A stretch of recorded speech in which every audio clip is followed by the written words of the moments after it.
Brought to you by V-Guard. Bhadrachalam నుంచి సీతారాముల వారి కళ్యాణం లైవ్ లో చూద్దాం.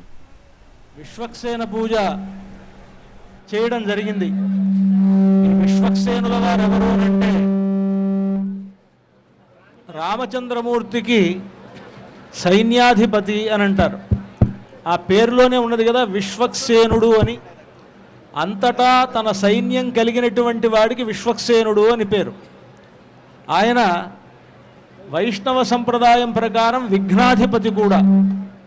విఘ్నములనన్నింటినీ తొలగించుకోవడానికై వైష్ణవులు విశ్వక్సేనుణ్ణి పూజించడం అనేటువంటిది సంప్రదాయం. భద్రాచల దేవస్థానంలో అనూచానంగా శ్రీవైష్ణవ సంప్రదాయము పాంచరాత్రాగమ పద్ధతిలో కార్యక్రమములన్నీ కూడా ఉంటాయి. కనుక విఘ్నాధిపతి అయినటువంటి విశ్వక్సేనుణ్ణి ముందుగా పూజించడం అనేటువంటిది చేశారు. ఆ విశ్వక్సేనులు ఎలా ఉంటారు అని అంటే చెప్తూ ఉన్నారు. విశ్వక్సేనం చతుర్బాహుం శంఖ చక్ర గదాధరం.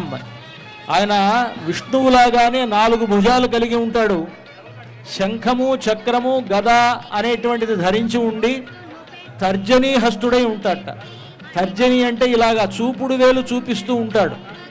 ఆ చూపుడు వేలు చూపించడంలోనే లోకములన్నీ పరిపాలిస్తాడట ఆయన. విఘ్నములను దగ్గరికి రాకుండా చూస్తాడట.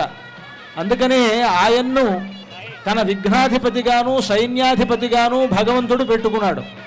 భద్రాచల రామచంద్ర ప్రభు జగత్తు మొత్తానికి ప్రభు ఆయన తనకు సైన్యాధిపతిగా విశ్వక్సేనుణ్ణి పెట్టుకొని ఎటువంటి విఘ్నములు దరిచేరకుండా ఉండడానికై ఆయన్ను శాసించాడు. ఆయనకు మాత్రమే విఘ్నములని కాదు, భక్తుల విఘ్నములన్నీ తొలగిస్తాడు ఆ విశ్వక్సేనుడు. కనుక అలాంటి విశ్వక్సేనుణ్ణి ఆరాధించడం అనేటువంటిది జరిగింది. ఆ తర్వాత పుణ్యాహవచన కార్యక్రమం జరుగుతుంది. ఆ పుణ్యాహ కార్యక్రమాన్ని అర్చక స్వాములు నిర్వహిస్తారు.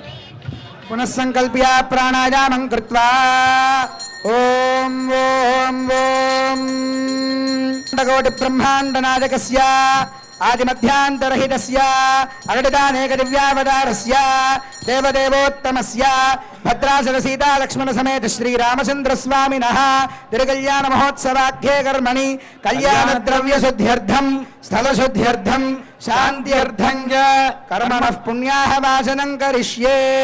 స్వపురతః ధాన్యపీఠేశ్వరం కృతం కుంభం నిక్షిప్య ఓమా కలశేషు ధావతి పవిత్రే పరిదిశ్యతే ఉక్తైర్యజ్ఞేషో వర్ధతే కలశేషు ధావతి శ్యేనో వర్మ విగాహతే.